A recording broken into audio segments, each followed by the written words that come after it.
Hey everyone, welcome back to Callie and Beans Books. I'm Brittany, and today I have my January book corner. Since I didn't do one in December, I'm just going to mention the 4 books that I read in December, give you the rating for those, and then move on to the January books. In total, I read 7 books in January. I'm really excited to dive into those with everybody. But first, here are the 4 that I read in December. The first one is The Right Swipe by Alisha. I gave this a 4 out of 5. The next one is The Stars We Steal by Donne. I gave this a 3.5 out of 5. And in time for Christmas, I read Holidaze by Christina. I gave this a 3 out of 5. And finally, to wrap up 2020, I read Crazy Stupid Bromance by Lyssa K. Adams, and of course I gave this a 5 out of 5. I'm really happy with the books that I picked up in the month of December. They definitely helped me get out of the slump that I was in for pretty much from October, November, and the beginning of December. So being able to pick up some of these really great books and get out of my slump was amazing and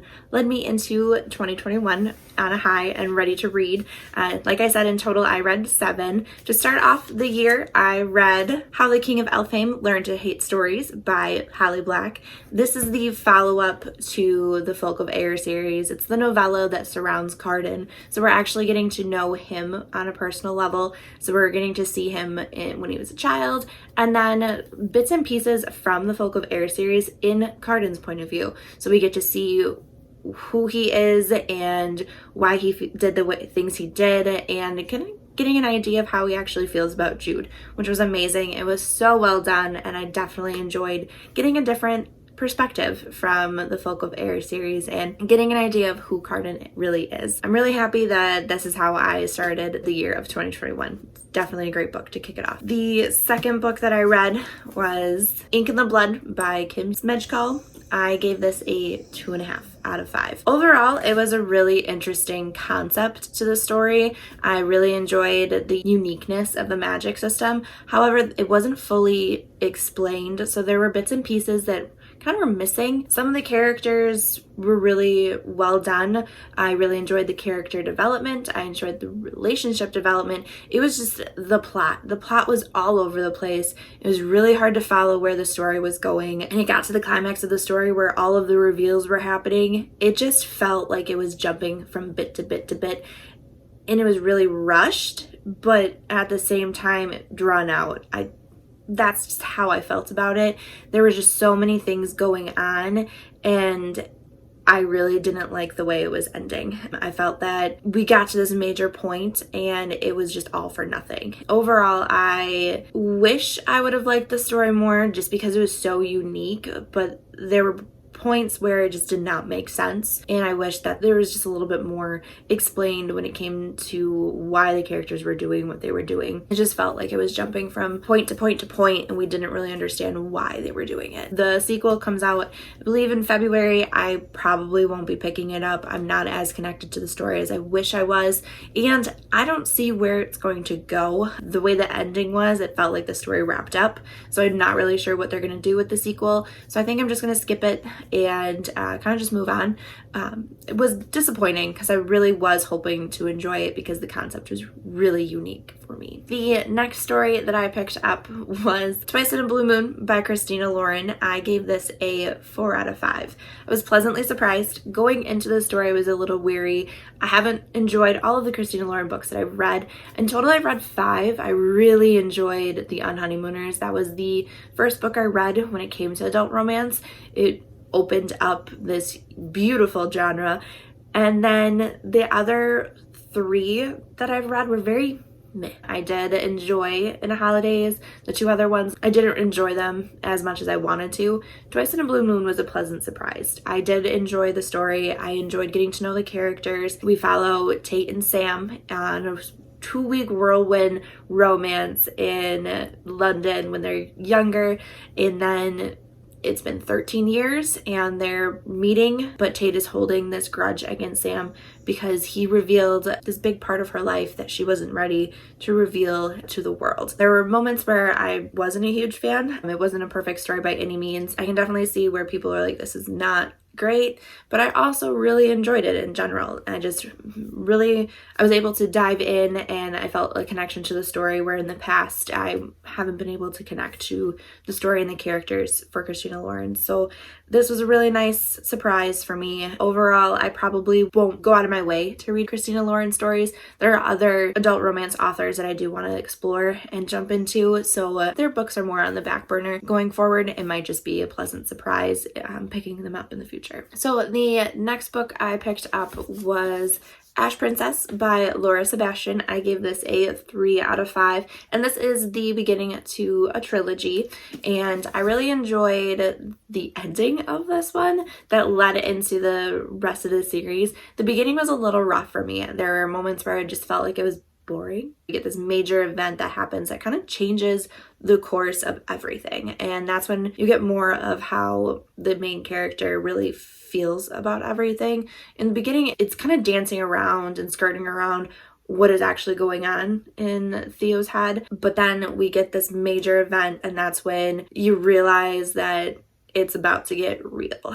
And I did enjoy seeing the relationships develop and seeing where the plot was going to go. The ending was really well done, and it left off on a cliffhanger where I wanted to continue the story, but if I wanted to, I didn't have to jump into it. But when it comes to trilogies, I like to read them back to back to back. So that is exactly what I did. So after I finished Ash Princess, I jumped right into Lady Smoke, which is the sequel, and I gave this a 4 out of 5. I really like the way that Lady Smoke starts. We actually start on the same day as Ash Princess ended, so there's really no break in the time. We pick up right where we left off, which I really enjoyed.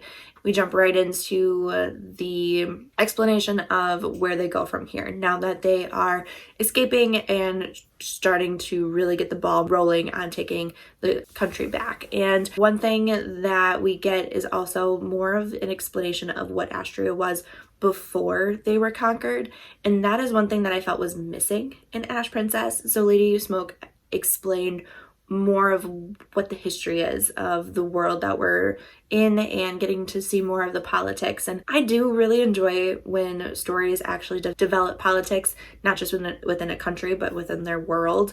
So it was really interesting.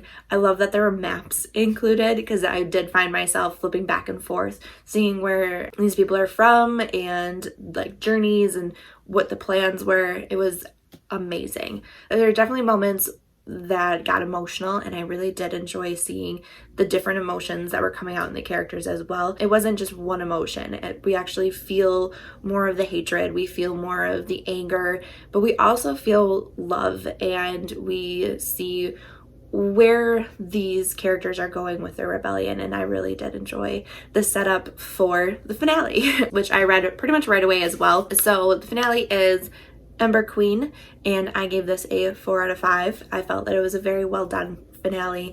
All the loose ends were tied up really well. I felt that there wasn't really anything left, but overall I really did enjoy getting the finale, getting the conflicts, having the face-offs.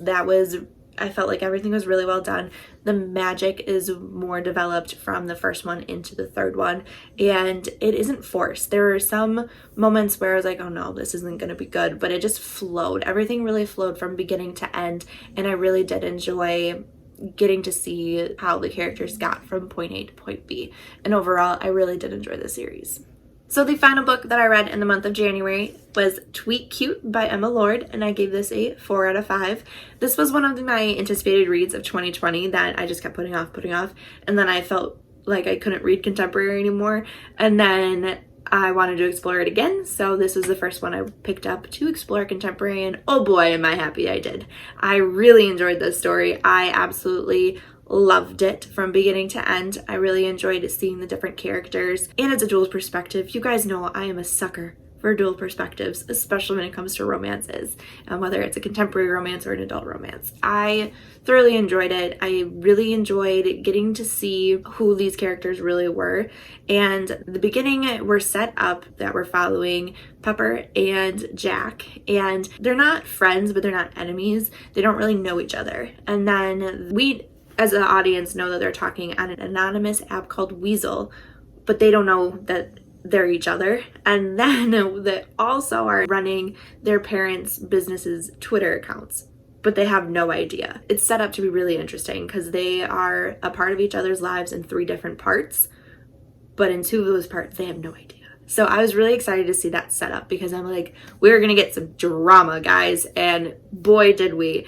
And I really enjoyed where the characters figured out separately and then everything comes to a head. Of course, there is the underlying aspect of their parents. And I really do not like Pepper's mom. Pepper's mom is set up to be the villain. You're not supposed to like her. There are aspects where you're just like, I kind of get where she's coming from, but at the same time, she's just the bad guy. That was one thing that I didn't like. I felt like it was a little exaggerated, but then you don't really get the explanation of why she's doing things until like the very end. The ending, what seemed a little rushed, felt like it went from 100 to 0 back to 100 really quickly. Overall, I really did like the epilogue to wrap everything up 1 year later and where everybody is. And overall, it was a really fluffy, adorable story that I enjoyed from beginning to end. I devoured it and I'm really happy that I did, and it's leading me into February. So I'm really excited to see where the rest of the year goes with my reading. So overall, I'm really happy with the 7 books that I read in the month of January. Of course, they weren't all perfect, and I'm looking forward to seeing what my TBR has in store. I do have a stack of books behind my camera that I'm looking forward to reading, and I can't wait to see what 2021 has in store for me. Be sure to subscribe to our channel. We post new videos every Tuesday, Thursday, and Sunday. Hit that little bell icon to be notified when we do post new videos, and head over to Instagram and Goodreads.